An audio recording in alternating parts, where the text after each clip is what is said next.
नमस्कार। आज हम एक भूली हुई प्राचीन दुनिया हड़प्पा सभ्यता की गहराइयों में उतर रहे हैं। हमारे पास कुछ स्रोत हैं, इतिहास की किताबें और नोट्स, जिनके जरिए हम इस दिलचस्प शहरी संस्कृति को समझने की कोशिश करेंगे। हमारा मिशन है हड़प्पा के कुछ सबसे अहम और कह सकते हैं चौंकाने वाले पहलुओं को जानना। हाँ, मतलब उनके शहरों की बनावट से लेकर रोजमर्रा की जिंदगी, उनके विश्वास और आखिर में उनका पतन कैसे हुआ। बिल्कुल। और कुछ हैरान करने वाली बातें और अनसुलझे सवाल भी हैं। चलिए शुरू करते हैं। तो हड़प्पा की सबसे पहली पहचान है उनके कमाल के सुनियोजित शहर। मोहनजोदड़ो का उदाहरण लेते हैं। हाँ, मोहनजोदड़ो। वहां शहर के दो हिस्से थे मोटे तौर पे।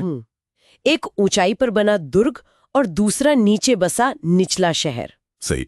दुर्ग पर शायद खास सार्वजनिक इमारतें रही होंगी और निचले शहर में आम लोगों के घर। और सड़कें सड़कें बिल्कुल सीधी, एक ग्रिड की तरह। बिल्कुल बिल्कुल, ग्रिड पैटर्न, एक दूसरे को समकोण पर काटती हुई। कमाल है। और जो बात मुझे हमेशा आकर्षित करती है वो है उनकी पानी निकासी की व्यवस्था। अद्भुत। हाँ, इसके बारे में बताइए। ऐसा लगता है जैसे पहले नालियों वाली गलियां बनी, फिर उनके साथ साथ घर बनाए गए। अच्छा, मतलब पहले इंफ्रास्ट्रक्चर। हाँ, सोचिए, घरों का गंदा पानी ढकी हुई नालियों से शहर के बाहर जाता था और नालियों में थोड़ी थोड़ी दूरी पर सफाई के लिए हौदियां भी थीं, मतलब मैनहोल्स जैसे। वाह, ये तो उस जमाने के हिसाब से वाकई अद्भुत इंजीनियरिंग है। बिल्कुल, और दूरदर्शिता भी। अच्छा, और दुर्ग पर मिली कुछ खास इमारतें, जैसे वो विशाल अन्नागार। हाँ, अन्नागार, और वो बहुत मशहूर विशाल स्नानागार। हाँ, स्नानागार। वो एक बड़ा आयताकार तालाब जैसा था ना? बिल्कुल, जिसमें उतरने के लिए सीढ़ियां थीं और सबसे खास बात, उसे वाटरप्रूफ बनाया गया था जिप्सम वगैरह से। पानी कहाँ से आता था? पास में एक कुआं था, शायद उसी से, और गंदे पानी को निकालने का भी इंतजाम था। तो इसका क्या इस्तेमाल होता होगा? अंदाजा क्या है? कोई खास पूजा पाठ रस्म? यही तो, ये आज भी एक पहेली है। शायद कोई विशेष धार्मिक अनुष्ठान होता होगा, पर पक्का कुछ नहीं कह सकते। अच्छा, इन शानदार ढांचों के बीच आम लोगों की जिंदगी कैसी थी? मतलब क्या खाते पीते थे? देखिए, स्रोतों के मुताबिक अनाज में गेहूं, जौ, दालें, मटर, तिल, ये सब उगाते थे। अच्छा। बाजरा भी मिला है। गुजरात से चावल के दाने मिले हैं, पर शायद थोड़े कम थे। और जानवर? हाँ, भेड़ा, बकरी, भैंस, सुअर पालते थे। हड्डियां मिली हैं इनकी, और मछली भी खाते थे। ओके। और पहनावा, गहने वगैरह? हाँ, वो भी दिलचस्प है।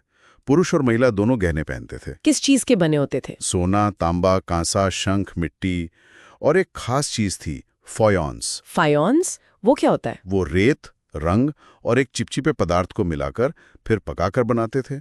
थोड़ा कीमती माना जाता था। अच्छा।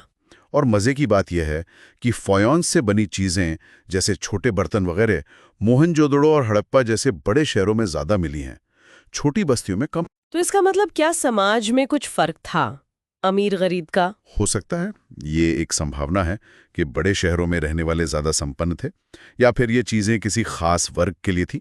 ये सामाजिक भिन्नता का एक संकेत तो है।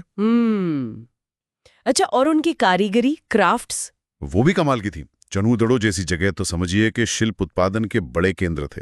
क्या क्या बनता था वहाँ? मनके बनाना एक बड़ा काम था, अलग अलग पत्थरों से, जैसे लाल रंग का कार्निलियन, जास्पर, सेलखड़ी, शंख की कटाई होती थी।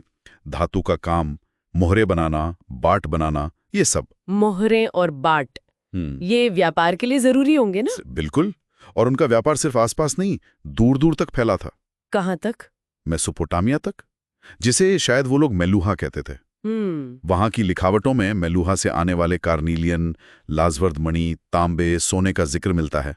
अरे वाह, ओमान से भी कुछ आता था? हाँ, ओमान से शायद तांबा आता था। हड़प्पाई मृदभांड ओमान में मिले हैं, और ओमानी तांबे में निकल के अंश हैं जो हड़प्पाई तांबे में भी पाए गए हैं। तो ये कच्चा माल लाते कैसे थे इतनी दूर से? उन्होंने बड़ी होशियारी से काम लिया। जैसे अफगानिस्तान में शौर्तोगाई नाम की बस्ती बसाई, जो लाजवर्द मणि के स्रोत के बहुत पास थी। अच्छा। गुजरात में लोथल जैसी जगह थी जहां से कार्निलियन, सेलखड़ी और धातु आसानी से मिल जाती थी। राजस्थान के खेतरी इलाके से तांबा और दक्षिण भारत से सोना लाने के लिए खास अभियान भी भेजते थे शायद। और व्यापार को नियंत्रित कैसे करते थे? यहीं पर मोहरों और बाटों का रोल आता है। मोहरें शायद सामान के गट्ठरों पर पहचान के लिए लगाई जाती थीं, और बाट, जो अक्सर चर्ट नाम के पत्थर के बने होते थे, वो एकदम मानकीकृत थे वजन तौलने के लिए। मतलब काफी व्यवस्थित सिस्टम था। बिल्कुल। लेकिन इस सब के बावजूद कुछ बड़े रहस्य भी तो हैं इस सभ्यता में। हाँ, सबसे बड़ा रहस्य तो शायद उनकी लिपि है। हाँ, वो लिखावट, मुहरों पर, तांबे की औजारों पर अक्सर कुछ निशान मिलते हैं। करीब 375 से 400 अलग-अलग चिन्ह हैं, चित्र जैसे, और ये दाईं से बाईं ओर लिखी जाती थी। लेकिन कोई पढ़ नहीं पाया इसे आज तक। नहीं, यही तो मुश्किल है। इसका मतलब यह है कि हम उनकी भाषा नहीं जानते, वो खुद अपने बारे में क्या लिखते थे, उनके विचार क्या थे, ये हम सीधे तौर पर नहीं जान सकते। तो फिर उनके धर्म विश्वासों के बारे में कैसे पता चलता है? वो सब अंदाजे पर आधारित है। जो चीजें मिली हैं उनको देखकर, जैसे औरतों की मिट्टी की मूर्तियां मिली हैं, काफी गहने पहने हुए, उन्हें मातृदेवी मान लिया जाता है। अच्छा। एक मोहर पर एक आकृति है, योगी की मुद्रा में बैठी हुई है, जिसके चारों ओर जानवर हैं। उसे कुछ लोग आद्य शिव यानी शिव का शुरुआती रूप कहते हैं। पेड़ पौधों और जानवरों की पूजा के भी संकेत मिलते हैं। मोहरों पर एक सींग वाला जानवर बहुत आम है, कुबड़ वाला बैल भी है। पर सच कहें तो ये सब व्याख्याएं बाद की हिंदू परंपराओं को ध्यान में रखकर की गई हैं। वो वाकई ऐसा मानते थे या नहीं, ये पक्का नहीं है। ये बात है। और फिर सबसे बड़ा सवाल, इस महान सभ्यता का अंत कैसे हुआ? हाँ, ये भी एक बड़ा रहस्य है। लगभग 1900 ईसा पूर्व के बाद चीजें बदलने लगीं। क्या हुआ? जो परिपक्व हड़प्पा संस्कृति की पहचान थी, जैसे बड़े शहर, बाट, मोहरें, खास तरह के मनके, लिखावट, लंबी दूरी का व्यापार, ये सब धीरे धीरे खत्म होने लगा। शहर खाली होने लगे। हाँ, मोहनजोदाड़ो जैसे शहर उजड़ने लगे, मकान बनाने की तकनीक भी गिरने लगी। गुजरात, हरियाणा, पश्चिमी उत्तर प्रदेश जैसे इलाकों में नई तरह की बस्तियां बसीं, लेकिन वो शहरीपन नहीं था उनमें। तो क्यों हुआ ये सब? क्या कारण थे? कोई एक कारण नहीं लगता, कई थ्योरीज हैं। जलवायु परिवर्तन, जैसे शायद सूखा पड़ा हो। वनों की कटाई, क्योंकि ईंटें पकाने और तांबा गलाने के लिए लकड़ी चाहिए थी। बाढ़ का आना, या नदियों का रास्ता बदल लेना या सूख जाना, जैसे सरस्वती नदी। ये सब प्राकृतिक कारण हुए। हाँ, कुछ लोग ये भी मानते हैं कि शायद उनकी जो एकीकृत शासन व्यवस्था थी वो बिखर गई। कोई बाहरी आक्रमण की थ्योरी भी थी पहले, पर उसके पुख्ता सबूत नहीं मिले हैं। शायद इन सब वजहों का मिला जुला असर रहा हो। मतलब कोई एक जवाब नहीं है? नहीं, कोई एक जवाब पूरे पतन को नहीं समझा पाता।